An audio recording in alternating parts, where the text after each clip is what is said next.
Have you ever just stopped and wondered what really holds the internet together? Well, today we're going to pull back the curtain on the hidden language behind almost every single web page you've ever visited. We are talking about HTML. I mean, think about your favorite website for a second. It's got all this cool stuff, right? Images, text, videos, buttons you can click. But what's the actual blueprint? What's the deep down structure that's making it all work? Well, at its very core, every web page is really just a simple document. Yep, a text file. But it's a text file filled with a very specific set of instructions that tells your web browser exactly what to show you. And that set of instructions is exactly what we're going to dive into. We are going to unpack the absolute blueprint of the internet to really understand what HTML is and what it does. So, HTML. It stands for Hypertext Markup Language. It's a bit of a mouthful, I know, but the name actually tells you everything you need to know. Hypertext is all about the links, the things that connect pages together and make the web, well, a web.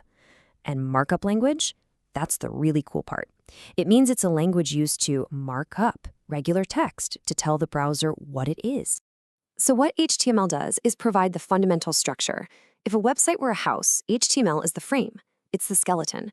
It doesn't care about the paint color or the furniture, but it defines the rooms, the walls, and the doorways. It tells the browser, hey, this bit of text here, that's a big headline, or this thing, that's a paragraph. It's all about the structure. Okay, so how does it actually do all this labeling? How does it make these distinctions? The answer is super simple and incredibly powerful. It all comes down to something called tags. So take a look at this. We've just got a simple sentence. Right now, it's just plain text. A browser would have no idea what to do with it. Is it a title? A caption? Is it just a random sentence? It has no identity. Now watch this. By wrapping that same sentence in these little angle brackets, a P at the beginning and a P at the end, we've given it instructions. We've officially marked it up. We've told the browser, hey, treat everything you see between these two tags as a paragraph. And that, right there, is the magic of HTML.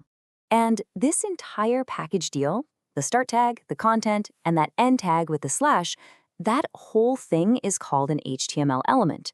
An element is the basic building block of a web page. There are elements for headings, for images, for lists, for literally everything you see on a page. Each one gives a piece of content its job. Okay, so we've got this code with all our tags and elements. But how does that turn into a website that you can actually use?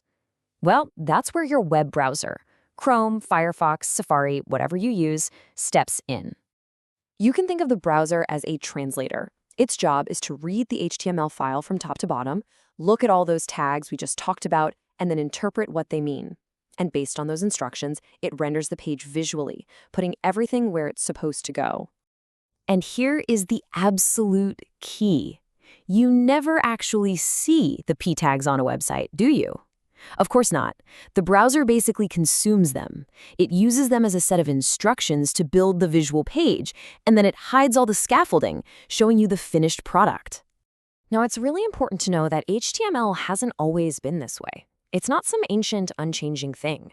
Like any language, it's had to grow and evolve over time to keep up with what we want the web to do.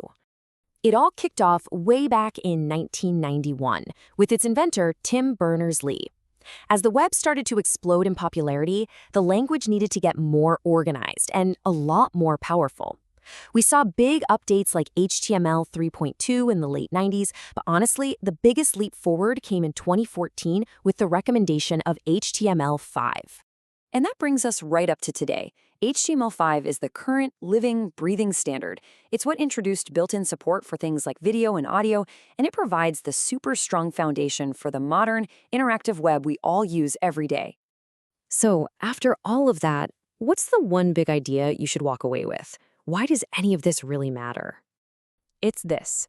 HTML is the universal skeleton of the web. It is the quiet, invisible, but absolutely essential structure that holds our entire digital world together. Without it, the web as we know it, well, it just wouldn't exist. And that kind of leaves us with one last really interesting question, doesn't it? If HTML is the skeleton that provides all the structure, then what gives a website its skin, the colors, the fonts, the layout? And what gives it its brain, the smarts and interactivity? Well, that is a story for another time.